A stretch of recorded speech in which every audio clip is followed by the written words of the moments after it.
y a des gens qui étaient mal pris avec la grève chez Air Canada. Et donc, une poursuite, une action collective qui est déposée contre Air Transat pour avoir augmenté ses prix, donc d'une certaine façon profiter de la situation pour augmenter ses prix. Maître Joey Zucran, fondateur d'LPC Avocat, est avec nous. Bonjour. Bonjour. Expliquez-nous le fondement de votre requête. La cause d'action, elle est très simple. Notre cliente était parmi des dizaines de milliers coincés en Europe.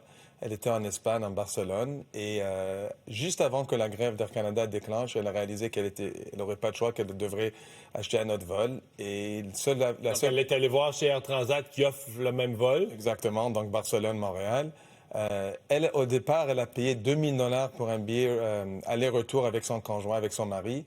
Et dans la situation de la grève d'Air Canada, elle a vu qu'Air Transat chargeait 5 300 pour un aller simple pour elle et son mari. Donc 2 650 par billet, ce qui était très au-dessus du prix normal. Je ne crois pas que dans leur histoire, ils ont vendu Air Transat, dans leur histoire, ont vendu un billet tellement cher.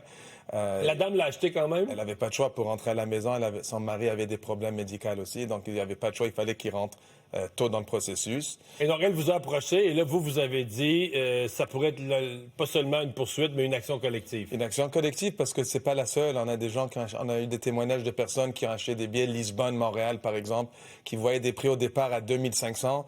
Ensuite, dans quelques secondes, 2007, 2008, 3 500, dans une période de quelques secondes, là. Donc, les prix augmentaient comme ça.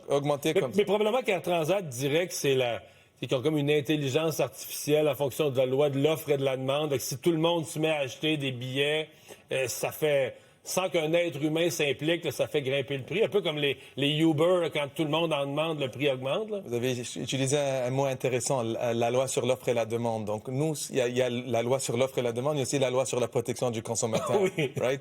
Et cette loi interdit l'exploitation du consommateur. On n'est pas là pour dire qu'une compagnie ne peut pas générer un profit. Sinon, on serait à la cour chaque jour et ce serait ingérable. Mais dans une situation où c'est clair qu'une compagnie aérienne comme Air Transat, qui ne charge jamais dans leur histoire des billets pour 2 000, 3 000, 4 000 $ aller simple à Montréal, que soudainement, ils exploitent et ils chargent des prix exorbitants. Objectivement, c'est des prix exorbitants, excessifs et déraisonnables. C'est là où on croit que l'article 8 de la loi sur la protection du consommateur s'applique et que notre cliente et les gens dans la même situation ont une demande à faire valoir, un recours à faire valoir pour l'exploitation ou la lésion. Mais donc, qui essentiellement profite du malheur des gens, au profit des problèmes du concurrent, de la fermeture des services du concurrent. Exactement. C'était un vache à lait pour eux. Ils ont dit, voilà, il y a un problème chez Air Canada. Il y a des gens vulnérables, il y a des gens coincés. Et on va se charger, comme vous avez donné l'exemple d'Uber. Mais c'est Uber sur stéroïdes, là. Ils ont vraiment chargé.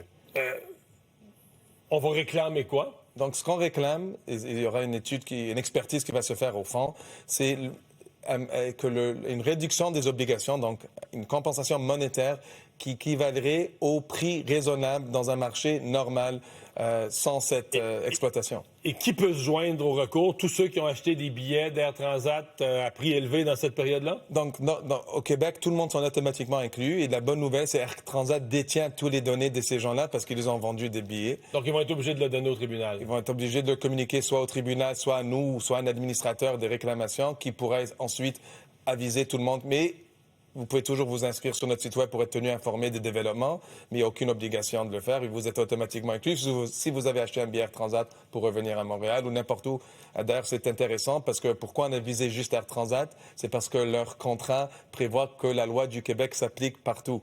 Donc, on peut invoquer la loi sur la protection du consommateur pour quelqu'un qui a quand même transigé à partir de l'Espagne, par exemple. Zucran, merci d'avoir été avec nous. Merci. Au revoir.